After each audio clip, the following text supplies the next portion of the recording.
What's up, YouTube? MCO40 here. We are back doing the top 4 commentary. You guys want to explain a little bit about this matchup? We have Lucky Straits, who most people know, but he entered under a different name, so I'd rather not disclose who he is, versus BLS for Game, a man named Edward, who until the reset on January 1st was the highest rated person on Dueling Network. Lucky Straits is playing Fire Fists, obviously, now you can see, and BLS for Game is playing Spellbooks. A game of Blanton colored sleeves. This is going to go out really well. So, who do you think is going to have the stronger advantage for this matchup? Spellbooks have been giving Ryan a tough time all day, so. Spellbooks are just a solid deck overall.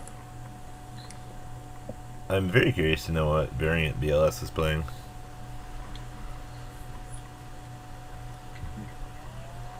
Dragon's such a good card just in the aspect that it's like, alright, set my trap. Good luck dealing with my 3000 beats deck on your turn.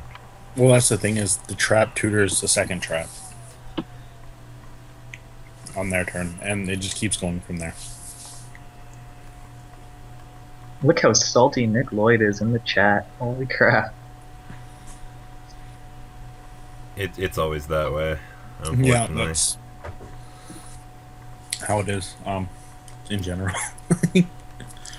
It's Yu-Gi-Oh, guys. Which one did Nick lose to on the last round? BLS for Game. That's the game. Oh, okay. So, what was Nick playing for this? Was it Fire Fist as well? Yeah. Excellent. We had 4 Fire Fist decks versus 2 Spellbook decks, both of which made it, and Dark Worlds and Heretics. I see. So, once again, BLS for Game is pretty much accustomed to this matchup. Yes. So he got MST off Duality, I believe, and said it. Yeah. Dragon was both the spells, and 2 other back rows, usually pretty good at them. One of the back row is Tenson, and I think he got MST off Duality and said it, but I wasn't watching. Upstart. Temperance. Now watch him try and play Crescent. This has been happening a lot today. I watched somebody activate Crescent, his opponent chained Mistake, and the guy who activated Crescent MST'd the Mistake from his hand. It was in the log. I was way too late to stop it. It wasn't there to see it. Yeah, it's like, wait, what? And ended up winning that duel, and he should have been completely nerfed by Mistake. Yeah, sadly, he can't be everywhere at once. Well, World can get nothing back, so it's likely a Priestess. Yeah. He played Tower too, and he's got no books in his graveyard. Didn't seek this for a Wisdom Burst. It's not looking too good for BLS's hand here. That's a thing. It's not a very good thing.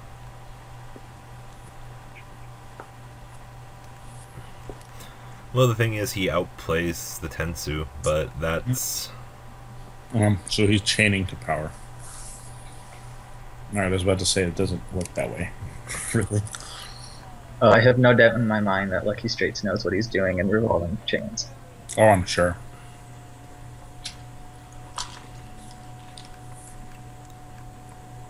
Ooh. Every out. Now all he has to do is set that MST he took, and I know this is exactly why he would have taken it. He's been salty about Tower all day. And what's Earl want now?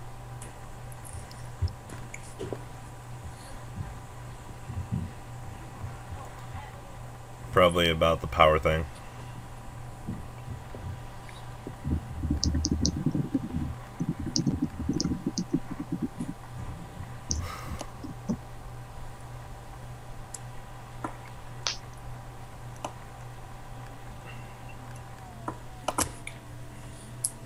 Okay, yeah.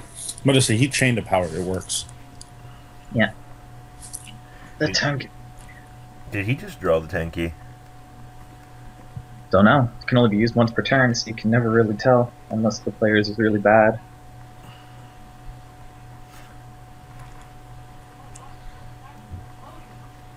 Man, this is going to like be blood on the pavement depending on what BLS Well, has if it's a set. spellbook deck, it's likely Regeki Reiki as bad. Ooh. Okay. So Tensen's the 1,000 boost, right? So Yes. you're looking at a 3,100 dragon here. Yeah. And then he'll get free Tencent from his deck as well, depending on if he decides to use the damage step or not. I wouldn't. I would just get the free. No, he's going to trade the damage step. I wouldn't risk MST. I wouldn't just run my thing blindly and not go for the damage step. You save MST for tower. This is part of the reason my spellbooks keep doing so well. People just don't know how to play against it. With Fate at 1, MST on tower is the end of them. They do have World now, which can get Fate back, but a big thing that was making the spellbook deck so successful was the ability to banish one Fate using another. Exactly. You can just banish it and grab it back. That's the thing. It's the ability to just keep using Master on Eternity. And that's gone now. And they can use Master on Secrets, but only if Tower keeps putting Fate back. See, there you go. There's the MST. Yeah, now he doesn't have to Tower. set MST, and it gives him a chance to use something else.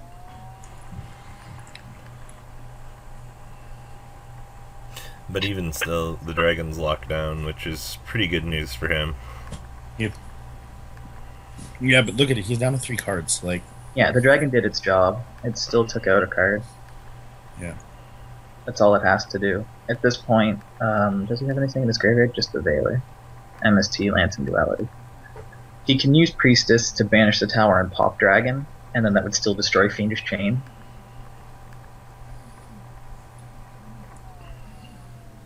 What would he set? I'm actually kind of curious why he wouldn't use the priestess. Yeah, so am I. Well, there's Gorilla. Well, So unlock the Fiendish Chain too. that definitely. Like, the only thing I can see him setting would be, I guess, Magician. But why wouldn't you just summon it? I don't know.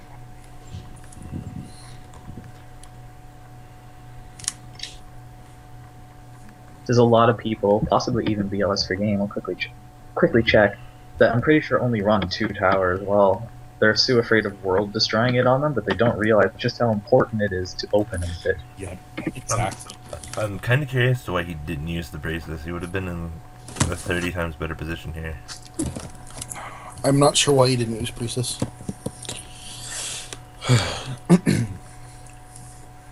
Alright, so I have BLS for games deck here, which means I'm not watching the game, but I linked it to the chat, and now I'm back at the game. We have a Tiger King getting a tanky. Okay, yeah, he runs similar to what I was thinking. 2 upstarts, that's interesting.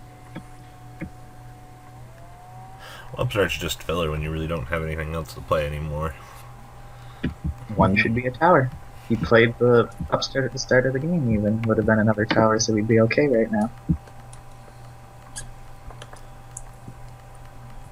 That's probably why he didn't do it. It's so important for not just getting Fate back, but actually generating advantage. While the deck may search for exactly what it wants, none of it misses. Stoic set. The Magician does, but Now, Still- if he has something like temper or like secrets in his hand, this game still can happen. Because if he can get the world off here,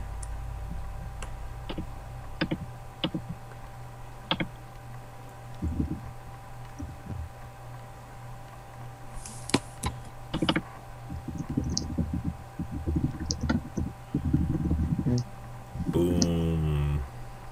so he has temperance and an unknown in hand. he'll have 2 unknowns in hand. He's going to draw for his Yeah, he'll have, well, yeah, drawing for turn, he'll have 2.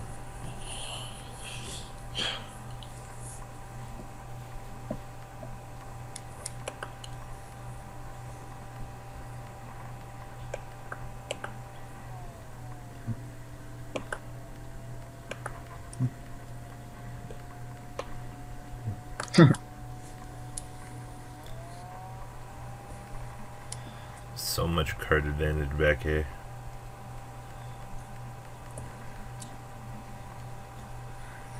I'm not sure what is his back row unknown other than Tensu. Yeah, the one next to the Tencent Is is on- unknown. The one he used MST first during his own turn in chain, so that he had a chance to set that card without MST. Ooh. Alright, he didn't have the ability to world there, so that's definitely putting him down a game. Yep. It was pinpoint guard. He's actually playing pinpoint guard? Oh. Lucky is? Yeah. Lucky's last back row was pinpoint. No, why would he be playing that? Why wouldn't you play that in your deck? Of course. I guess battle is a little bit more important.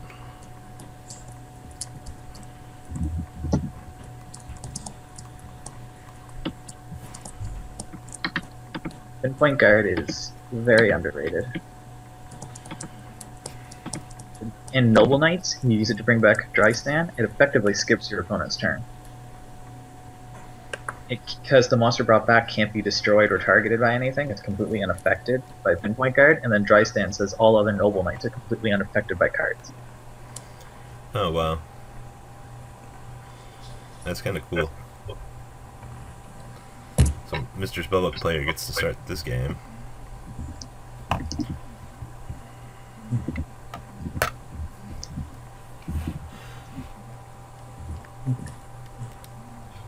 Once again, he runs a very diverse, rank 4 pool.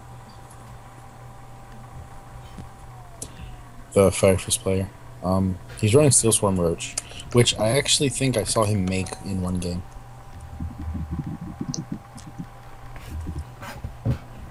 Turn 1 bottomless. It's too good. We'll see.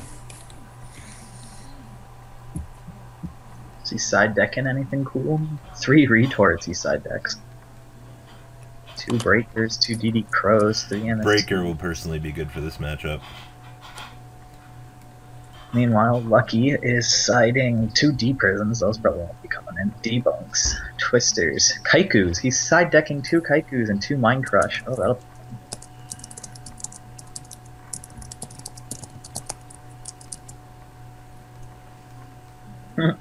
2 bears down.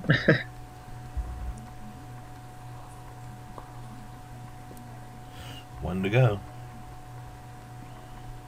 He's traded them both off for 1 card too, so he hasn't gained any tempo. And there's a plus. Nope. Ooh.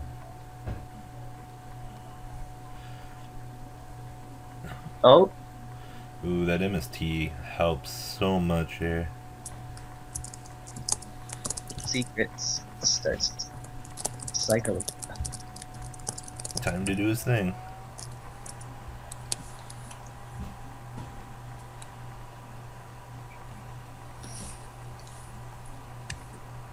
It's lovely being an admin and reading all the DMs you get about how your parents are horrible and stuff.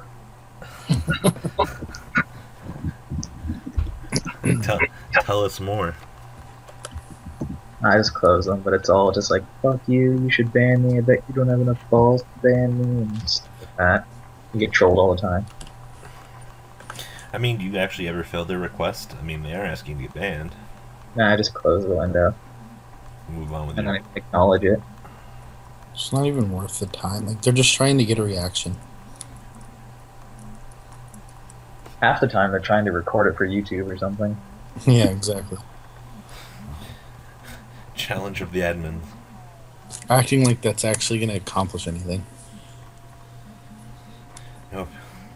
That's true, but I mean, it's just the Yu-Gi-Oh community as a whole, Yeah. you know.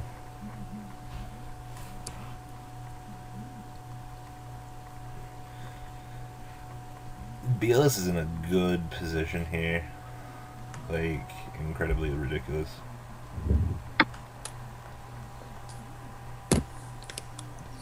Yeah,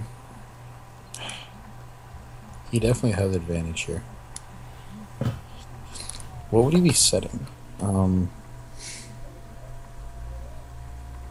Boar, I guess. That Twister. Literally, like, I wouldn't even play Yu-Gi-Oh! If I didn't know anything right now. Like, especially all the tower rulings. In the current format, you need to know these things. They are very important. It's really, yeah, I mean, yeah, it's kind of difficult to start playing right now. Well, we are also in a very diverse format. So, Reckless Greed. That's interesting. Yeah, he's actually playing 3 Reckless Greeds, which, I mean, being able to thin your deck so small, it actually works out, I'm sure. I mean, he does get his technical draw phase every turn from Tower. Yep. Which I suppose is relatively important. Of course, yeah. The same reason you can run all the discard traps. Because they're essentially free with Tower. Just having a pot of greed every turn is, like Dan said, it's so relevant. Like, the ability to get Tower off the field means the deck can't function. True. It's not the way it's supposed to. And BLS is only playing 1 Tower, correct? No, he's playing 2. Oh, he is? Okay. Yeah.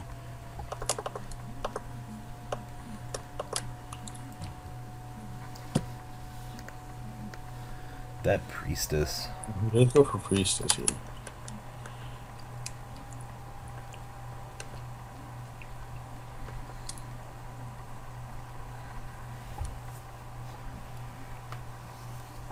Boom.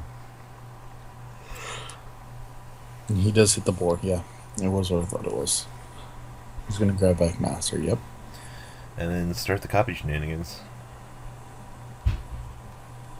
Well, this will get him his Tower back, at the very least. True. He actually grabbed the Wisdom, though. No, he revealed Wisdom. Oh, okay. Grab Tower, yeah.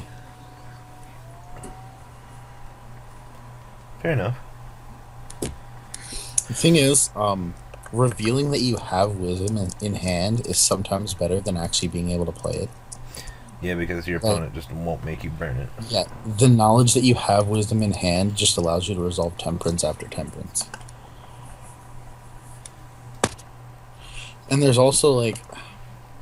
See, he's playing 2 Fiendish Chain, and his opponent's playing Baylor. And, like, Earl actually brought up a point where if your opponent Veilers your Temperance, you can chain Fiendish Chain to it and get Temperance's effect off still. Yeah, it's a pretty interesting ruling. Well, yeah, I mean, a card can't negate something that's currently being negated, and that's kind of how it's... That's the way it's kind of explained. It's People used to run Skill Drain and Macro Rabbit for the same reason. Mm-hmm. Skill Drain their own bunny and then tribute it. MST into... I think that's the fate that was set. Yep. Yes, it is. That's... Doesn't force it, though, that's the point. Ooh. Why would you not banish 2 to set the Magician? Yeah, I think that'd be a lot better. It would give... Lucky that spellbook, that set of rules wasn't compulsory or something for Priestess. Yeah, I know, that's what I'm saying. Like, what if it was even something as simple as, like, another MST to hit the tower? Like, that could have been really crucial. If it was chainable. But it looks like that he's still got all the answers. Yeah. I mean, spellbooks are still, like, they're probably the best deck. I mean, it's hard to tell, but... I wouldn't say they're the best deck. I would put them at the top of tier 2. I'm not sure. Fire Fists are really good too, though. But there's also the part, because I know what the game looks like after Legacy of the Valiant. Legacy of the Valiant has been legal for the last 3 tournaments I've held, and not one person has run Gravekeepers, for example. Gravekeepers make spellbooks cry, and nobody's even tried them. Have you seen how much support they get in that set? They get their own Infernity Barrier. Yeah, exactly. The thing that hurts the barrier, though, is it's once per turn. Like, I don't even know why they would put that clause on it, considering everything else. They put it on there because both players can use it. It just says while a Gravekeeper's on the field, either side, and while Necro Valley is on the field, period. It's like, so you can use it the same way people used Gotham's E-Call against X-Sabers. So if I side my own Imperial Tombs of Necro Valley against the Gravekeeper deck, then when I use mine, they can't chain theirs to mine. Only one can be used per turn. Exactly. Oh wow. They can't soul your soul basically. So like exactly. You could run your own tombs against Gravekeepers. That would make that makes things so much more interesting. Yeah, it does. But like he said, it's once per turn. So like you can't, after it's activated, your opponent can't use it. Mm-hmm. They can't use it to negate yours either. Well, yeah, exactly. That's what I meant. Yeah. After like the initial activation. The new spell they get is busted. The new monster they have, the level 6 monster. The spell, the one that's like my god. It does everything. It covers everything Necro Valley couldn't. Like it does stop Plague Spreader and stuff. Like it just completely shuts the graveyard off. Yeah. You mean the level 6? Yeah. It finishes keeping the grave. Well, I mean, it makes the Mermail magic like almost free. And that's all anybody's running is Spellbooks and Mermails. And I guess, well, this tournament's been very fiery, but the last few tournaments were nothing but books and Mermails. Yeah, and like the book matchups. And Gravekeepers completely dominate against both of those decks. That's the other thing with books is like you said, most of them are only running 2 field spells, and the fact that Gravekeeper's field spell is just as searchable. And the problem with using these tournaments as meta-analysis, which I hate to say because I do want people to do that, is that everybody's just looking at what they can run now. Legacy of the Valiant not out. What archetype can I run now? Alright, now what cards from Legacy of the Valiant will make that deck better? They take their Fire Fist deck and they say, what did I gain to make my Fire Fist deck better? So everybody puts in 101, they put in Exciting Knight, they run the 3rd Tenki, and they don't even look at what decks can I run now after Legacy of the Valiant is out. Nobody has even tried Sylvans. It's not like they wouldn't come in last place, but nobody's even tried it. Nobody's tried the Gravekeepers. Nobody's used any of the new Boojins Is the yet. TCG exclusive on Dueling Network yet? Which one? The 1900 one. The Sylvan monster. Oh, I don't think so. We usually add all 10 at once. So I think that's been one major problem, is the fact that we haven't had that card on DN to actually use. A big thing with adding it and not the others is it gives a boost to Sylvans without giving a boost to Boojins. Boojins have a World Premier card as well in Elval. And like you can look on like DevPro, they added Guinevere without Peridor. The new Noble Knight, they added one without the other. So now you have a format that literally could not exist at any point in history. There is no possible region where Gwen exists without Peridor on the planet. Yeah, it's kind of like the whole playing DN rated and like running into chronomalies and stuff. Well, it's not even that. If you run into chronomalies, if you're playing in Japan, you could legitimately run into chronomalies. Well, yeah, but not under the TCG list, that's the thing. Yeah.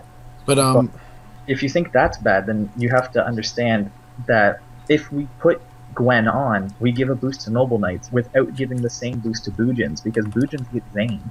Like, they have Bastion and Jaden and Chaz, they get Zane in Legacy of the Valiant, and he's ridiculous. He's amazing. I think we just missed the world nuking the board. No, I saw it. Yeah, he got the world off. I'm not sure if it'll win him the game. His opponent still has 3 cards, but it's his turn. That's the thing. Like, this game's definitely just got turned around. Yeah, it is not looking good. Not looking good at all, actually. And they're in game 3 too. Yeah, that's the biggest thing. And Red got to go first. Do we have any status from the other match? No.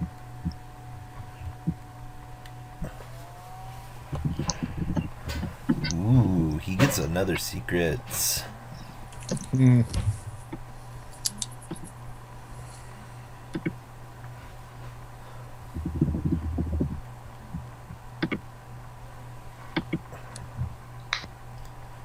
Oh boy.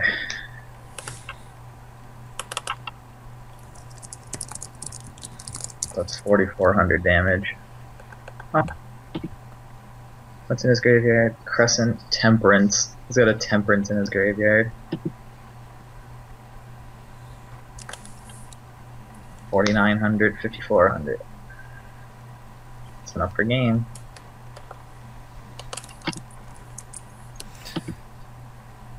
That's one big ass world.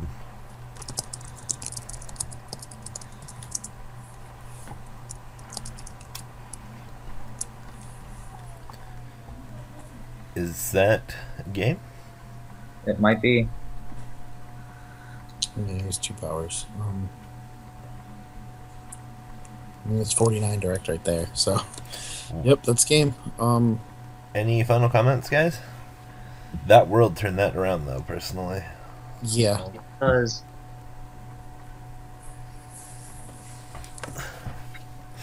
all right, guys. Well, thanks for watching. This has been the semifinals.